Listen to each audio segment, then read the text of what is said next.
أكوان بيخا ديني تكنا فكاتو عارت الأمة سوتي واي فا قابل واي فا زاني تلقوسي Okay, amma in fama avoid naila jera all fi karabiti imi du fa di wali kabli jiru wal masrefa du fa no jetani avoid naila jeri ibsa kenne ka kamala jirat sirat amumana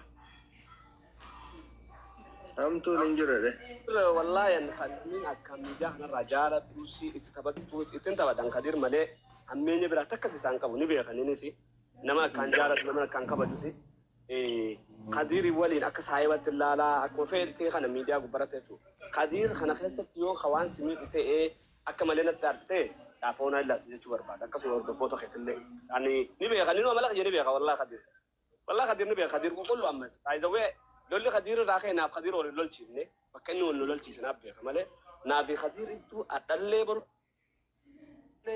إنه مولود في اللين تاونا ما لك يوم بيخا نابي قدير نبي تنافنو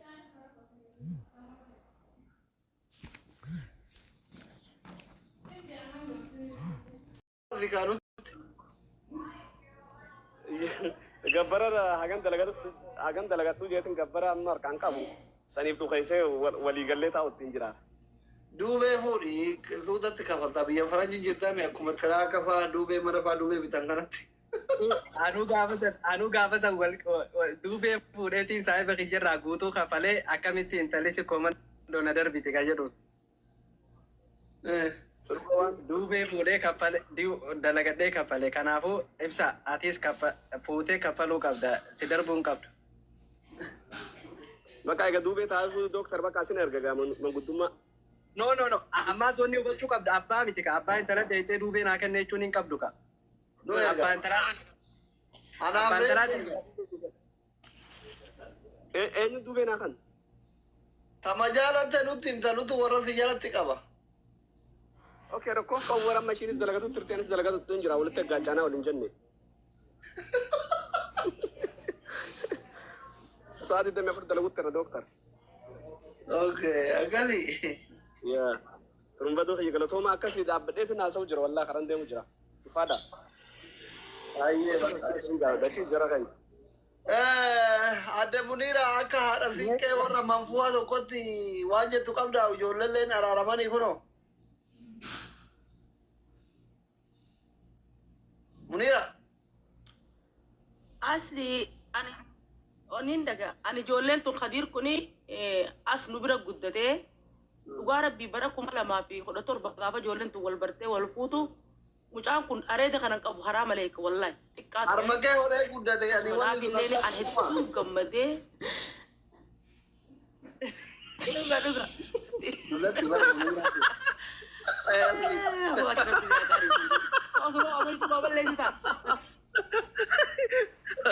Allah me amma to ko zela munira na fi doctor munira na fi jira ma na ba dilu fe tare ya aye du vesh akana bingala bradi tu fu ande jere aye akasi an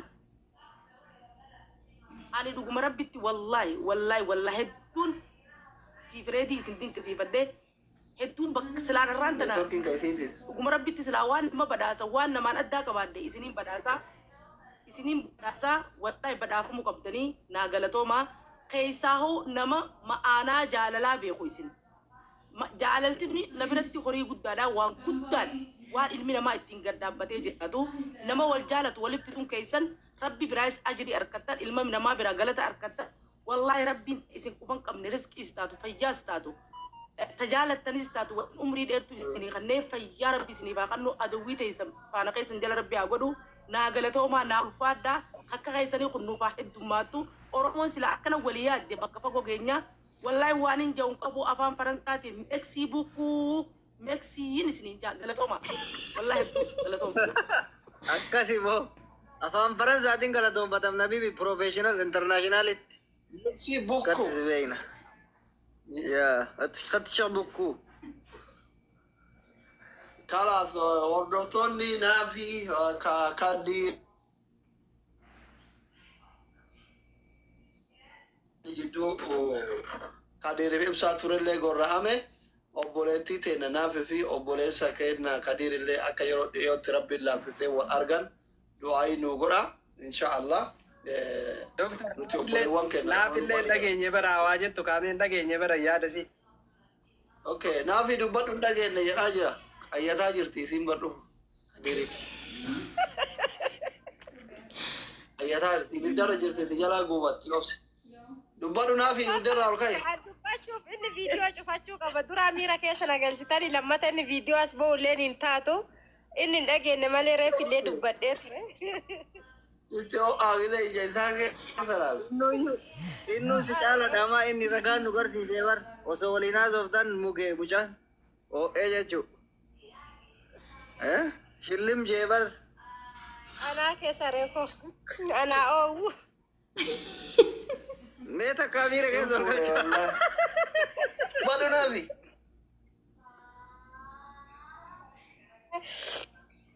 Wallahi qaldiidha.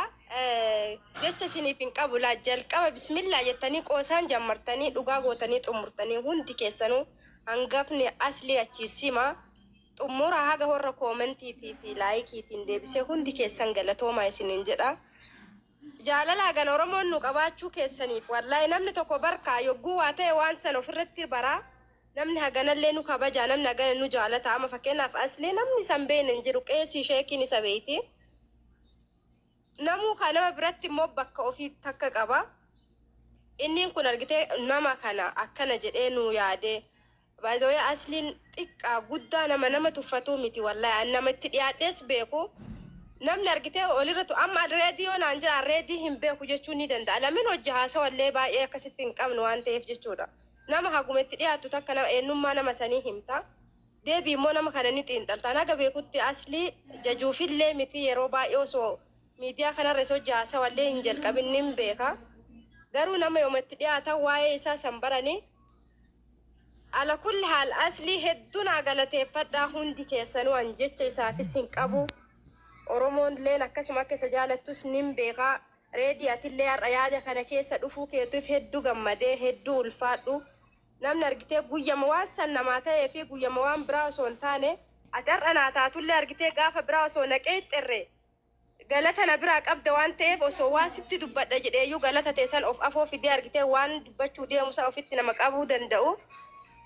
Innaa hundi keessa wallahi an jecha isiniif hin qabu Oromooti galatooma ulfaadha. Ajibuttaa kiyyatillee Kiyya bira naa fiduu jedhu maratti jaje. Rabbiin nagaan jaarsa kiyya bira na fidee anas gammachiise isinis haa gammachiisuu jedhu gizee xumurtu. Akkana bira. Naafi sadiin eenyu jettee yaamta yookaan? Ajibuttaa kiyya jedhaanani jawaariin jedhan jecha tana ajibuttaa ni ajibuttaa Rabbi butee jaartii deesii bira haafis. Ajibuttaa baga milkoofte. Ajibuttaa kiyya baga gammadde. jechi tun jecha jawaariin jedhan bana garaachillee. Aamin. Akkasii lubbuu bakka kaaga dhufu miseenjara keessa hojii bullaa. Ajibuttaan ijji xixiqqeesse duruu mi'a keessa galee. Taate wallahi. Taate maqaa keessanii ni maanoo doktaratti. Illaa kaa lubbuuti jambara hedduu dhiisi haabu. Ayyee. Maqaa miseenjara keessatti wal waamta qabdani. Wallah maqaa jitti na waamu wallah nama maqaa nama maraataati wallahi lasi maqaa maraataati na waamu laa. La bareeda maa ajibuttaa jetteeni. Bareeda ree ajibuttaa jecha jawaariin jedhame sanuu bareedaadha barkeedha. Dhugaadha. Atillee amma nutti miqadir. Maqaa jaartii. Maqaa jaalala.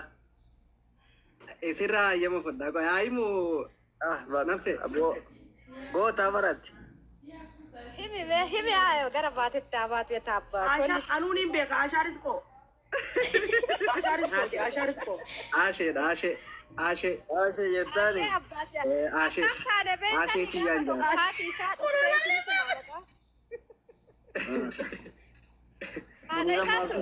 Isee hundaadhaa inni qoosaaf Aashaa Abbaas naan jedha. Aashaan tuni nama ganda isaanii jiru jaartii yaa'ii feeti jedhan namni yoo laalellee koottu kana irrattuu fi kaanamaan jetti nama duuka deemtee.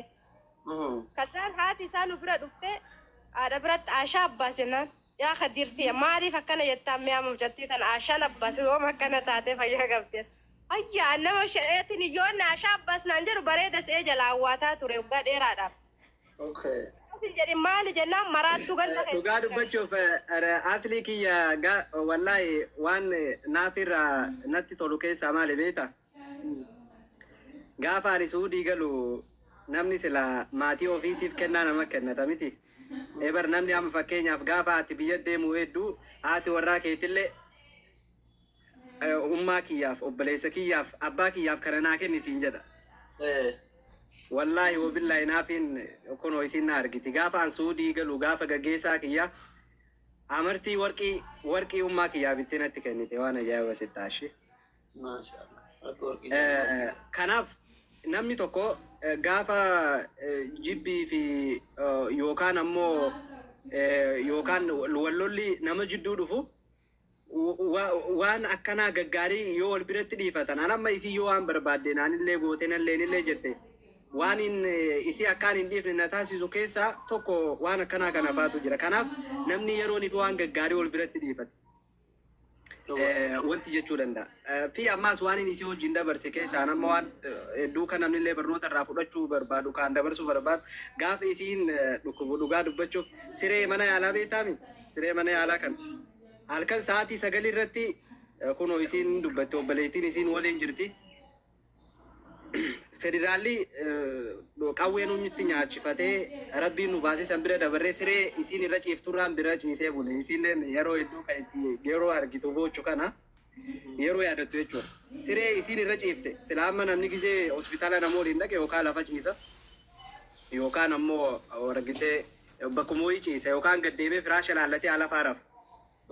Wallahi doktara karadhee mucaan sanaa galatoom ijoollee Oromooti. Siree isiin irra raftu as ciifti isiin bilukoosa isiin itti jira ani ammoo isii cinaa hafadhee rafe hospitaala guddaa beekadhu Paawuloosi achitti nu ajajanii. Akkasii wannooti akkanaa kun gaggaariin kun yoonii fi namoota wal jaalatan jidduu jiraate namoonni akka gartee waliin dagannee taasisa. Kanaaf waan gaggaarii akkanaa kana waliin dabarsaa wal jittu dhiifadhaa isiniin jedha galatoomaaf fadha. Thank you very much. Rabbi yeroo gabaabaa keessatti siifi